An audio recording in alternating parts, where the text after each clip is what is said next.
자, 오늘 우리에게 주신 하나님 말씀을 보도록 하겠습니다. 하나님 말씀은 우리 로마서 4장 21절에서 25절까지의 말씀입니다. 네. 자, 우리 이 말씀을 저와 여러분이 한 절씩 읽도록 하겠습니다. 약속하신 그것을 또한 능히 이루실 줄을 확신하였으니 그에게 의로 여겨졌다 기록된 것은 아브라함만 위한 것이 아니요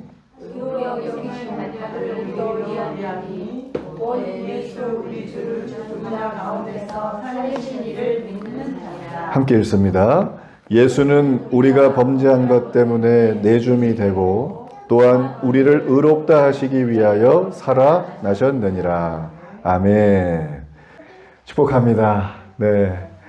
너무나 감사하고요.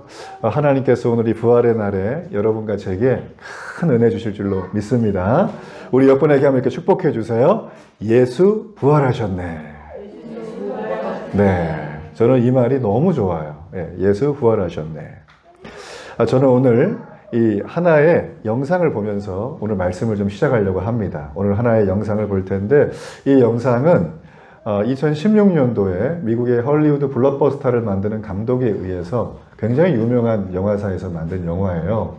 근데 이거는 크리스찬을 위한 영화라기보다는 넌 크리스찬, 믿지 않는 사람들이 볼 때 예수님의 부활, 예수님이 정말 가짜인가 진짜인가 그 부분에 대해서 굉장히 색다른 시각으로 영화를 준비해서 만들었던 거예요.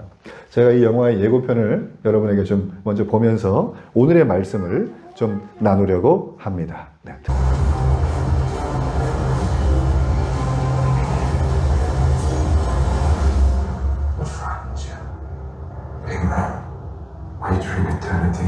예수님이 물어보시는 거예요. 네, 여기까지 보겠습니다. 네, 갑분싸 극장 같죠? 저는 이제 이 영화를 그때 봤는데요. 지금도 이렇게 제 마음속에 큰 잔상이 남아있는 건 부활하신 예수님이 너무 잘생겼다. 이것도 있지만 이 예수님께서 호민관, 이 로마의 사령관이에요. 로마가 당시에 이스라엘을 이렇게 식민지로 지배하고 있었잖아요.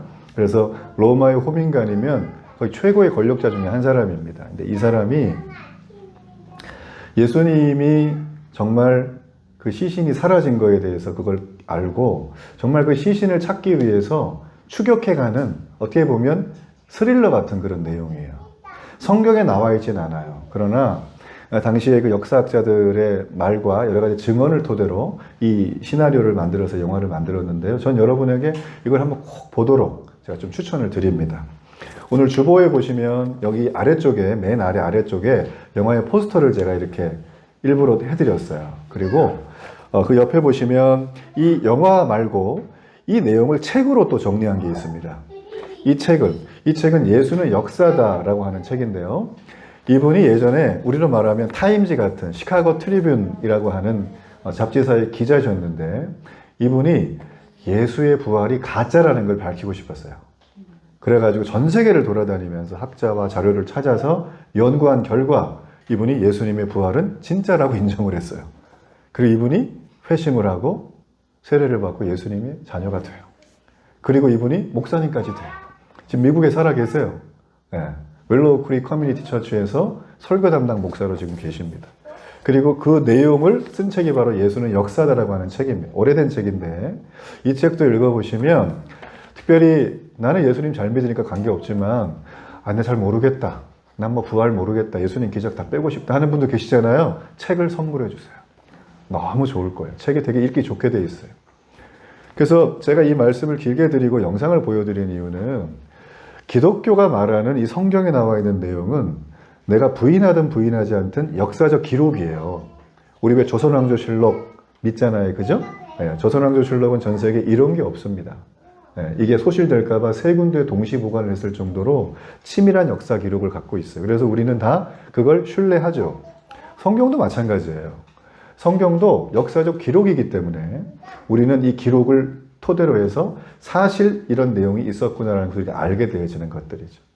그러니까 내가 예수님을 믿습니다. 교회를 다닙니다. 또 예배를 드립니다 하면서도 여전히 성경을 볼 때 이거는 좀 가짜의 좀 허무맹랑한 동화 같은 얘기가 아닌가 하는 그런 마음이 드는 대목들이 있어요.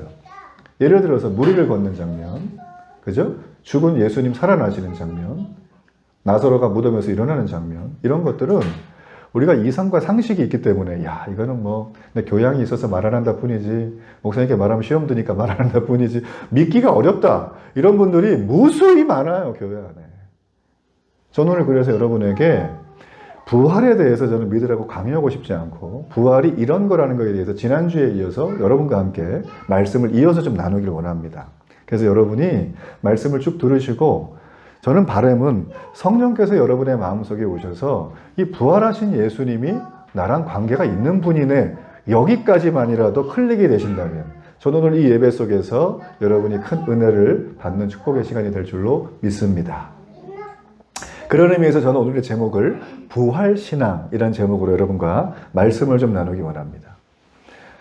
우리가 영상 우리 마지막에서 보셨지만 살아나신 예수님께서 로마의 호민관이 사령관을 옆에 앉혀놓고 3일간의 추적이 다 끝난 시간이에요.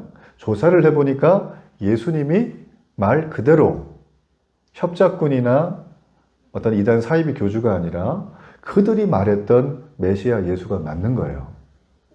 네. 그리고 부활하신 게 맞아요. 그래서 이분이, 이 호민관이 너무 괴로워합니다. 이게 도대체 지금 어떻게 된 건가? 내가 이게 누가 훔쳐갔다고 얘기를 해야 되는데. 그러면서 옆에서 예수님이 그 두려워하고 무서워하는 그 호민관을 바라보며 질문을 던집니다. 무엇이 두려우냐? 무엇이 두려우냐? 그랬을 때 그의 대답은 두 가지였어요. 이게 진실인지가 궁금하다. 또 하나는 이게 진실이라면 나의 모든 걸 걸어야 되는데. 저는 이 대사를 들으면서 지난주에 했던 그 주일 설교 말씀이 떠올랐습니다. 우리가 지난주에 살폈던 인물은 아브라함이라는 인물이었어요. 이 아브라함이라는 인물은 오늘의 영상의 사령관처럼 하나님의 약속에 자신의 모든 걸 걸어도 될 만큼 진실인지 아닌지를 확인하면서 걸어왔던 신앙의 여정이 있습니다. 그는 이런 궁금함을 마음에 품은 채 굉장히 경험을 주님과 이렇게 하나님을 만나면서 경험하고, 그리고 생각을 하면서 논리적으로 하나님에 대해서 가까이 갔던 사람이 아브라함이에요. 긴 시간이 걸렸어요. 그가 신앙을 갖게 되기까지는. 그가 부활 신앙을 가지고 하나님의 자녀가 되는 그 놀라운 은혜까지 가는 데에는 아브라함이 굉장히 긴 시간이 걸렸습니다. 여기서 핵심은 우리 역시도 부활의 신앙, 기독교 신앙을 갖고 하나님을 믿고 하나님의 자녀가 되는 데에는 아브라함처럼 긴 시간이 걸릴 수도 있다는 거예요. 아브라함이 누굽니까? 성경 말씀에 창세기에 처음 나오는 훌륭한 사람이죠. 우리 신앙의 조상이자 믿음의 조상이라고 하는 별명을 가진 분인데, 여러분, 이분이 이렇게 시간이 길게 걸렸다면 우리 역시도 부활을 받아들이는 데 시간이 굉장히 길게 걸린다는 것을 한 번 더 마음에 좀 전제를 하고 오늘의 예배 가운데 참여하신다면 아마 여러분의 심령 속에 놀라운 깨달음이 올 거라고 생각을 합니다. 우리 하나님의 말씀 19절을 잠깐 보세요. 19절 말씀에 보면 사라의 태가 죽은 것 같음을 알고도 믿음이 약하여지지 아니하고. 자, 우리 20절의 말씀 한번 읽어볼까요? 여기 나와 있는데, 자, 한번 읽어볼게요. 하나님의 약속을 의심하지 않고 믿음으로 견고하여져서. 붉은색으로 제가 표시한 건 뭔가 중요한 거겠죠? 보면 믿음이 약해지지 않고 또 믿음으로 견고하여졌다. 이렇게 지금 얘기를 하고 있습니다. 의심하지 않았다는 거죠. 지금 이게 누구 얘기냐면 바로 믿음의 조상인 아브라함의 얘기예요. 아브라함 부부가 믿음이 들어와서 이제 믿음이 완전히 견고해가지고 어떤 상황이 와도 흔들리질 않아요. 내게 위기가 오고 내 일이 잘 안 되고 막 괴롭고 질병이 와도 흔들리지 않는 이런 상황 속에 있다는 것을 로마서, 신약 성경의 로마서를 썼던 바울은 그 얘기를 지금 우리에게 해주고 있는 것입니다. 저는 이 말씀을 묵상하다가 좀 기가 질리더라고요. 왜냐하면 아브라함은 믿음의 조상이잖아요. 그러니까 그분은 훌륭하신 분이니까 믿음이 한 번에 확 들어왔나 보다. 좀 그렇게 생각을 했어요, 처음에. 근데 저는 그렇지 않았거든요. 하나님을 알게 된 순간부터 지금까지 계속 주님 앞에 끊임없는 질문을 던지는 게 접니다. 예. 지금은 안 믿지 않아요. 잘 믿어요. 근데 처음에는 안 믿어지더라고요. 근데 희한하게 하나님이 좋은 거예요.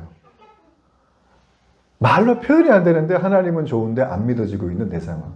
굉장히 이율배반적이지 않습니까? 모순적인 상황이에요. 그래서 주일날 교회 갈 때마다 기도도 모르니까 그때는 뭐 어떻게 했냐면은 그냥 좀 설교 말씀을 좀 잘 들으면 좋겠다. 이게 도대체 막 성경 얘기만 하시니까 뭔지 하나도 모르겠는 거예요. 그렇게 하면서 교회를 갔던 예전의 기억이 제 속에 있습니다. 여러분, 우리가 기가 죽지만 여기 가만히 말씀해 보게 되어지면 아브라함이 오늘 이 말씀 속에는 우리가 기가 죽는 게 아니라 이 말씀의 문법 구조를 좀 보면 우리가 다른 면을 볼 수가 있어요. 어떤 부분이냐면 오늘 여기 나와 있는 동사들, 이 동사들은 부정과거 동사라는 용법이에요. 이 용법 안에는 총괄적 용법, 왜 부활주일에 갑자기 목사님이 국어 시간을 만드시나 이렇게 얘기하지만 이게 굉장히 중요하기 때문이에요. 여러분, 총괄적 용법은 간단합니다. 바로 이런 거예요.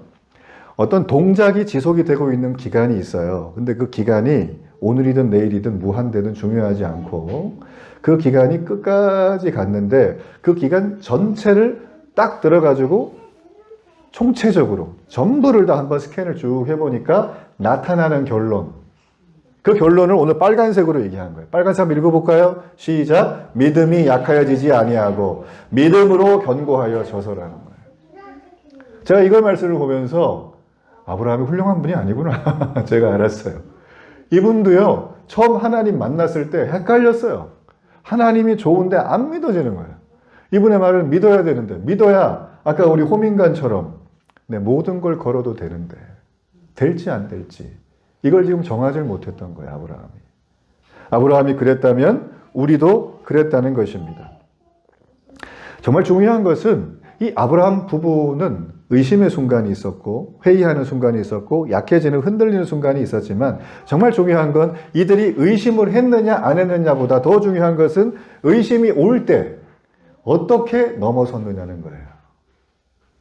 다시 한번요. 의심이 올 때 어떻게 넘어설 수 있느냐. 여러분, 이게 오늘 이 말씀이 우리에게 전해주는 귀한 메시지라는 것입니다. 저희 데일리 교회는 정말 특이한 게 그동안 교회를 다니지 않았던 분들이 많아요. 일명 불신자, 비신자. 네. 그래서 이분들이 오셨을 때 저는 이제 말씀을 준비하면서 이 말씀을 듣는 분들이 그런 분들이기 때문에 제가 말씀을 최대한 우리 미나가 알아들을 정도로 아주 쉽게 준비하려고 노력을 굉장히 많이 합니다. 교회 용어 거의 쓰지 않고. 저도 좋아요, 그렇게 하니까. 여러분, 그런데요, 이렇게 교회를 와서 설교 말씀을 듣고 말씀을 나누고 또 식사를 하면서 대화를 나누다 보면 이제 믿음을 갖고 있는 모습들이 제 눈에 조금씩 보여요. 뭘로 표현이 안 되지만 믿음을 가지시면서 눈이 조금씩 열리고 계신다는 게 제 눈에 보입니다. 근데 우리는 아직도 믿음을 처음 갖고 있는 그런 모습이다 보니까 마치 어린아이처럼 믿음이 이렇게 좀 흔들릴 때가 있어요. 아침에 일어났는데 갑자기 배가 살살 아프고 이따가 친구 만나가지고 좋은 데 가야 되는데 예배 드리고 가면 시간이 안 되나 이러면서 갈등하는 이 흔들림, 이게 있다라는 거예요. 사실 우리 마음속에는 당연한 것입니다. 당연한 거예요. 혹여나 어떤 분들은 나는 모태신앙이고 하나님을 오래 믿었고 10년, 20년, 30년을 믿어서 나는 하나님을 믿어요. 그렇지만 어려움과 위기가 오면 그럴 때마다 믿음이 흔들리면서 넘어질까 말까 하는 분들도 계세요. 처음 믿은 분이나 오래 믿은 분들이나 이 믿음이 흔들리는 주제에 대해서는 별 그렇게 크게 차이가 나지 않는다는 걸 우리가 볼 수가 있습니다. 저는 그래서 이 부분에 대해서 여러분과 좀 나누고 싶었는데 어려운 얘기 말고 아주 유명한 하나의 에피소드를 여러분과 좀 나누기 원해요. 여러분, 일본은 우리보다 기독교의 복음 선교가 훨씬 빨리 들어간 곳입니다. 한 200년 이상 빨랐습니다. 일본의 유명한 기독교 사상가 중에 한 명이었던 우치무라 간조라고 하는 분이 계십니다. 일본의 거의 도덕적인 스승이라고 할 수 있죠. 근데 이분이 대학생들을 모아놓고 바이블 스터디, 성경 공부를 했어요. 근데 이 성경 공부를 하는데 대학생들이 우치무라 간조 선생님의 고결하고 윤리적인 삶이 너무 좋으니까 함께 시작을 했습니다. 근데 성경만 열면 이분이 딴 사람이 되는 거예요. 기적을 믿으라 그러고, 그죠? 보이지도 않는 하나님을만 믿으라고 얘기를 하고. 그래서 이걸 자꾸 듣다 보니까는 이 학생 중에 하나가 용기 있게 손을 딱 들고, 선생님, 자, 선생님하고 하는 거 너무 좋은데 제발 무리를 걸어가신 예수님 얘기 좀 안 하면 안 돼요? 아니 어떻게 사람이 무리를 걸어가요? 무슨 뭐 축지법인가 부양 쓰는 것도 아니고요. 공중부양 뭐 이런 것도 아니고. 예, 뭐 영화는 가능하겠죠. 그리고 예수님이 좋아요. 죽으셨는데 어떻게 살아나셨어요? 이 말이 안 되는 겁니다. 그러면서 이 학생이 다짜고짜 질문을 했어요. 근데 이 우찌무라 간조 선생님이 웃으면서 이렇게 얘기했어요. 학생이 얘기하는 의도를 저는 다 압니다. 만약에 학생의 말처럼 성경에서 우리의 이성과 상식으로만 납득이 될 만한 내용만 남겨놓고 전부 뺀다면 아마 성경에는 성경책의 앞표지와 뒷표지만 남을 겁니다. 이렇게 얘기를 하고 마무리를 했어요. 여러분, 이 예화가 전해주는 메시지는 아주 분명해요. 성경은 하나님의 책이라는 거예요. 어떤 하나님? 기적을 베푸시는 하나님. 전능하신 하나님이라는 것입니다. 여러분, 그게 어디 있냐면 성경을 딱 펼치자마자 제일 처음에 나옵니다. 우리 창세기 1장 1절의 말씀. 한번 볼까요? 창세기 1장 1절의 말씀. 우리 성경책 구약 성경 맨 앞에 있습니다. 네. 창세기 1장 1절의 말씀 우리 찾으셨으면 우리 함께 한번 읽어보겠습니다. 시작. 태초에 하나님이 천지를 창조하시니라. 그리고 성경의 맨 뒤에 있는 책은 요한계시록이라는 책이에요. 여기 말씀에 22장 20절에 보면 앞에 보십시오. 있습니다. 함께 읽어볼게요. 시작. 아멘. 주 예수여 오시옵소서. 하나님은 이 땅을, 이 우주를, 우리를 만드실 때 창조라고 하는 기적적인 무에서 유를 만드시는 놀라운 전능성을 우리에게 보여주셨습니다. 그리고 하나님께서는 이미 이 땅에 우리의 죄를 위해서 오셨다가 다시 올라가시면서 약속하셨어요. 내가 다시 올게. 이게 바로 주님의 재림입니다. 주님이 재림하실 때는 우리를 구원하는 구속자가 아니라 심판주로 오시는 거예요. 그 주님께서 이 땅에 다시 오실 것을 기도하며 찬양하는 마음으로 했던 것이 마라나타, 주 예수여 오시옵소서라는 거죠. 그래서 이 마지막에도 부활하신 주님이 다시 오실 것이라고 하는 기적 같은 스토리를 성경은 처음과 끝에서 이미 하고 있는 것입니다. 그리고 이 처음과 끝에 하고 있는 이 내용에 가운데 있는 모든 성경의 내용들 있죠. 이거를 풀어놓은 거예요. 풀어서 확대해서 해석을 해놓은 것입니다. 우리가 지금 그 어느 지점에 와 있는 거예요. 우리의 신앙이. 여러분은 지금 어느 지점에 그 신앙이 와 계십니까? 이 성경에 나와 있는 하나님의 이 전능성, 하나님의 기적의 역사는 우리가 한 번에 받아들이면 너무 좋지만 그렇지 않을지라도 여러분 절대 기죽지 마세요. 이 기적이 시간이 걸리더라도 우리가 이것을 받아들이려고 마음을 먹인 순간부터 부활의 주님은 우리 앞에 와 계십니다. 그 부활의 주님이 우리에게 들어오시는 거예요. 저는 지금 여러분에게 이 부활하신 주님을 만나는 데는 약간의 장애물이 다 있으실 것이다.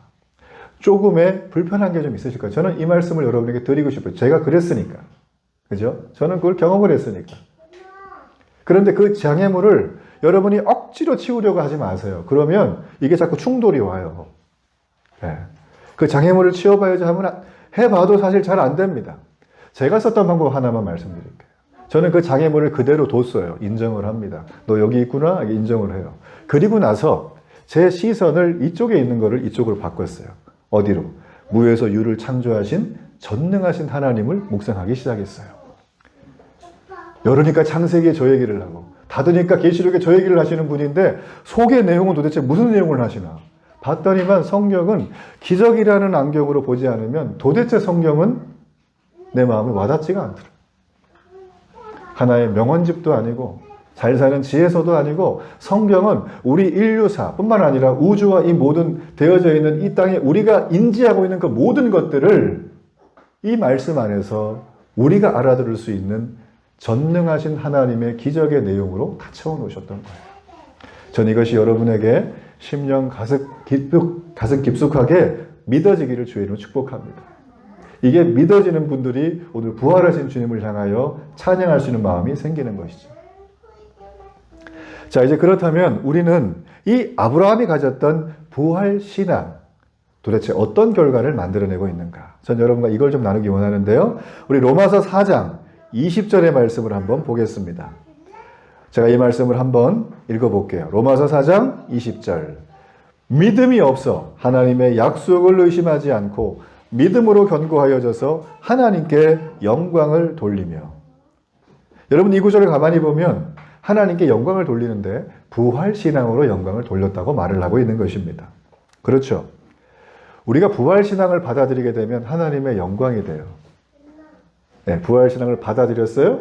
결과는 하나님의 영광이 돼요. 자, 그렇다면 이 간격이 있지 않겠습니까? 내가 부활하신 전능하신 하나님, 기적의 하나님을 내가 받아들였어요. 그런데 결과적으로 이게 하나님의 영광이 되는데요.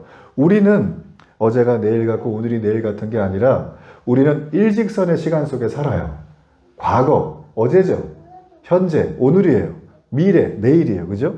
과거와 현재와 미래 속에서 우리는 그냥 이 한 번의 순간, 이 한순간으로 삶을 살아갑니다. 근데 하나님은 시간을 따르게 보세요. 1000년이 하루 같고 하루가 1000년 같다. 말도 안 되는 소리 같은데 하나님이 시간을 보는 셈법은 다릅니다. 그렇기 때문에 하나님은 우리의 처음을 아시고 마지막을 아시는 거예요. 그래서 하나님은 우리를 보호하시고 인도하시고 우리를 지키신다는 것이 바로 거기에서 나오는 것입니다. 그래서 제가 지금 이렇게 말씀을 드리는 이유는요. 우리가 이 땅을 살아가며 부활신앙을 받아들이는 이 시점에서 하나님의 영광이 되는 게 아닙니다. 부활신앙을 받아들이게 되어지면 우리는 내가 살아가는 일상의 삶이라는 게 존재해요. 집에 가서 남편 밥도 해줘야 되고 애들 내일 준비물도 챙겨줘야 되고 아프면 병원도 데려가야 되고 그래야 되잖아요. 그죠? 내일 출근하기 전에 내일 또 누구한테 전화하고 뭐 이렇게 다 준비해가지고 또 물건도 팔고 막 이래야 되잖아요. 그러니까 우리에게는 이 일상이라고 하는 어마무시한 우리의 삶의 생애가 있다라는 것입니다. 이 생애가 사람마다 다르다는 게 크나큰 차이점이에요. 어떤 분들은 건강해가지고 남들이 다 좋아하고 저분이 오면 너무 기분이 좋아 이런 분이 계시는 반면에 어떤 분들은 너무 마음이 우울하고 공황장애가 있고 또 어떤 분들은 몸이 너무 아파가지고 다리를 절고 팔을 못 쓰고 이러면서 삶을 굉장히 이렇게 내가 태어날 걸 왜 태어났나 이렇게 한탄하는 분들도 계세요. 우리의 생애는 다 다릅니다. 이 사람의 생애가 값어치가 있다, 값어치가 없다 평가할 수 없어요. 우리 인간은. 그렇지 않습니까? 그 사람을 존중하고 사랑하고 귀히 여겨야지 우리는 그 사람을 판단하고 비판할 자격은 우리에게 없다라는 거예요. 왜냐하면 그 사람도 지금의 순간을 살고 나도 지금의 순간을 살게. 제가 길게 말씀드린 이유는 딱 하나입니다. 우리는 이 전 생애를 거쳐서 부활의 신앙을 받아들였다면 부활의 신앙이 내게 익숙하지 않은 방법일지라도 그게 내 삶의 기준이자 전부가 되어야 돼요. 내게 익숙한 것은 뭐가 있을까요?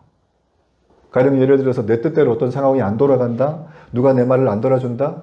그럼 우리는 어떻게 하죠? 그 상황 그 사람에게 1번 승질을 낸다. 2번 화를 또 낸다. 3번 그러려니 한다. 이 또한 지나가리라. 사람마다 쓰는 방법은 다르지만 뭔가 내 상황이 앞에 왔을 때 이렇게 하는 걸 보면 내게 익숙한 방식으로 나는 대하는 거예요. 그런데 부활의 신앙이 내게 들어오면은 그게 달라져요. 제가 경험한 바에 의하면 달라집니다. 달라지는 게 아주 완전히 달라져요. 어떻게 달라지냐면 한 번 더 생각을 하게 돼. 일단은 한 번 더. 그 사람 입장이 왜 저럴까? 왜 저게 내 말이 진행이 안 될까? 혹시 내 말에 뭔가 모순이 있나? 이렇게 생각을 하게 되는 거죠. 근데 이거는 내게 익숙지 않은 거예요, 사실은. 내가 익숙한 건 내 걸 다 쏟아내는 건데, 아니면 그냥 참아버리는 건데, 주님은 그 방법을 다 쓰지 말고 주님이 원하시는 방법, 바로 부활신앙의 방법으로 이 땅을 살아가라는 것이죠. 우리가 부활신앙을 이렇게 믿지만 세상의 사람들도 뭔가를 믿고 살지 않겠습니까? 하나님을 안 믿는? 그들이 믿고 사는 건 이런 거죠. 사람은 한번 태어나면 언젠간 죽는다. 맞죠? 이건 진리가 아니라 공리라고 하는 겁니다. 누구나 다 알고 있는 사실. 이 공리를 사람들은 믿고 살아요. 그러니까 하나님을 믿지 않아도 사람들은 믿을 만한 것들은 다 믿고 삽니다. 그러면서요, 이 공리의 과정을 자기도 모르게 자기가 습득하는 그런 시간이 있어요. 그게 바로 배움의 과정입니다. 이 배움의 과정이란 두 가지로 얘기할 수 있습니다. 이성과 또 상식으로 이 틀 속에서 살아가는 법을 배우는 게 바로 배움의 과정이라고 할 수 있어요. 아주 쉬운 예를 들어 설명을 해보면 횡단보도 앞에서 우리가 횡단보도 앞에서 그죠? 녹색 불일 때 건너가는 거죠? 네. 지연아, 횡단보도 건널 때 녹색 불에 건너요? 빨간 불에 건너요? 녹색 불에 건너요. 빨간 불에 건너면 어떻게 돼요? 죽어요. You die. 킥 가는 거예요. 저는 여기도 어떻게 썼냐면 사고 날 확률이 매우 높아요. 이렇게 썼는데 우리 지연이는 바로 그냥 사이다로 들으셨죠? 빨간불에 건너면 큰일 나는 거예요. 이게 바로 배움의 과정을 통해서 이성과 상식이라는 틀이 돌아가는 세상이 믿고 있는 내용이에요. 여러분, 이렇게 인간이 살아가는 데는 세상과 상식, 이성과 상식이라고 하는 이 틀 속에 살아가는 것은 매우 중요합니다. 우리의 목숨과도 연결되는 것들이 있기 때문에 그렇죠. 엄청난 영향력을 발휘해요. 자, 그렇지만 제가 말씀드리는 것은 이성과 상식을 버리고 주님을 따르라는 것이 아니라 이성과 상식을 다 사용해서 장애물을 다 그대로 두고 저는 여러분에게 하나 말씀드리고 싶은 건 이걸 뛰어넘을 수 있는 영역이 있다는 걸 말씀드리는 거예요. 이걸 포함해서. 자, 그게 바로 어떤 영역이냐면 부활신앙의 영역입니다. 한번 따라 하실래요? 부활신앙. 부활신앙. 네. 그리고 이걸 다른 말로 하면 초월의 영역이다라는 것이죠. 이건 3차원의 삶이 아니라 4차원의 삶을 말하는 거예요. 무슨 붕 떠가지고 막 아무것도 안 하고 그런 삶이 아니라 일상을 최선을 다하여 아주 똘똘하게 살아가지만 이 일상 속에서 내가 머물지 않고 나의 삶이 초월하시는 그 하나님과 함께 걸어가는 것을 말하는 거죠. 제가 예전에 어떤 기도원에 가서 어떤 분이 이렇게 간증하는 걸 들었어요. 근데 그분 간증의 내용은 지금 다 기억이 나지 않지만 핵심은 딱 하나 이거예요. 내가 내 경험만 믿고 살다가 힘들어가지고 다 실패했는데 주님 앞에 왔더니 주님이 날 회복했다는 거예요. 날 살리셨다는 거예요. 얼마나 좋습니까? 그죠? 내가 그래 들으면서 아멘이 됐어요.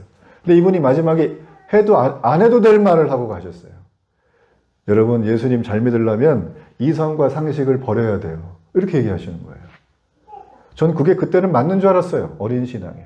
막 버리나 보다. 근데 지금 와서 생각해보면 말도 안 되는 소리입니다. 우리가 이 땅에 붕 떠서 삽니까? 우리의 삶이 진공 상태예요? 아무런 불가능이나 마찰이 없는, 갈등이 없는 그런 삶을 삽니까? 아닙니다. 우리는 날마다 관계 속에서 먹고 자고 놀고 하는 거예요. 돈 벌고. 그러니까 이 관계 속에서 우리는 늘 마찰을 하기 때문에 우리는 이 땅을 살아가며 절대로 초월한 삶을 살아가기가 어려워요.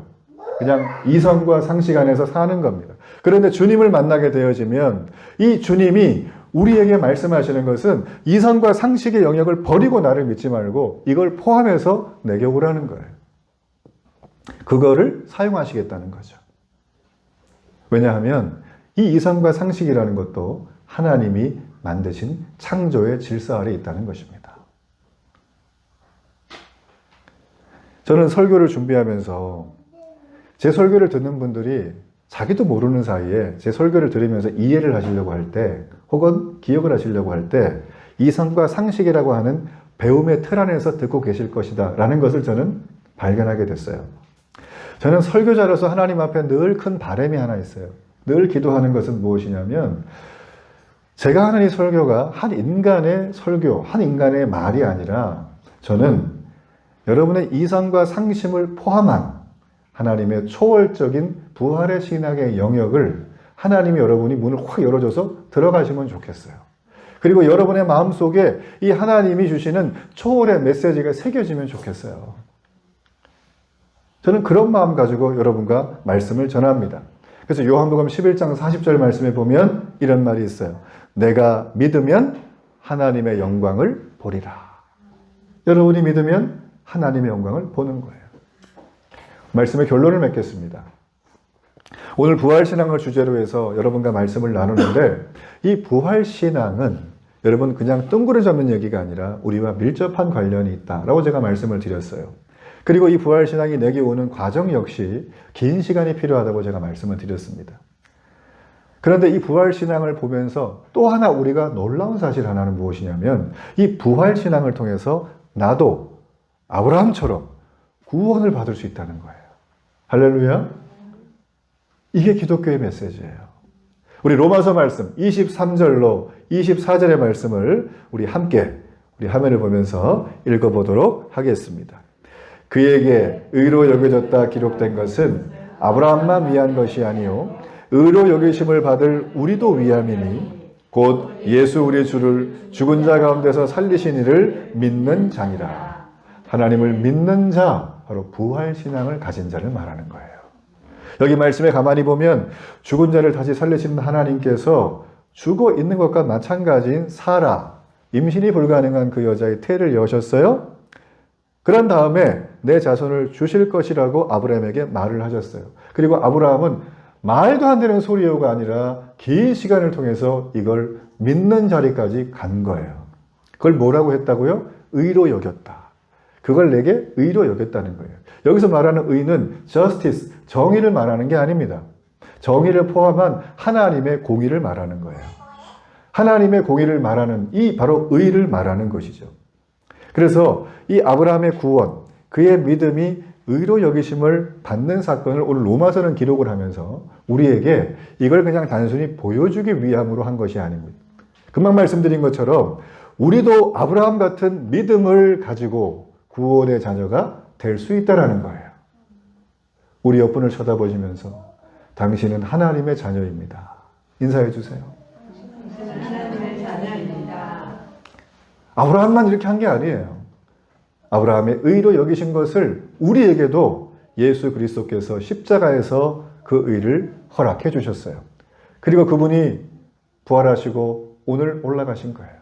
그리고 보혜사 성령을 보내셔서 우리에게 이 의가 소멸되지 않고 의를 날마다 풍성하게 누리면서 이 의를 통하여 주변에 있는 사람들이 저 사람은 뭔데 저렇게 즐겁고 삶이 행복하냐라고 물어볼 정도로 우리의 삶에 놀라운 부활의 영광과 풍성함으로 채워주고 계신다는 거죠. 예수님이 부활하신 이유는 바로 이것을 하기 위해서 부활하실 수밖에 없었던 거예요. 자, 우리 25절의 말씀을 마지막으로 읽으면서 우리 설교를 마치겠습니다. 우리 이 말씀 함께 읽습니다. 예수는 우리가 범죄한 것 때문에 내줌이 되고 또한 우리를 의롭다 하시기 위하여 살아나셨느니라. 아멘. 저는 오늘 이 말씀 마무리하면서 하나의 영상을 보며 마무리하기를 원합니다.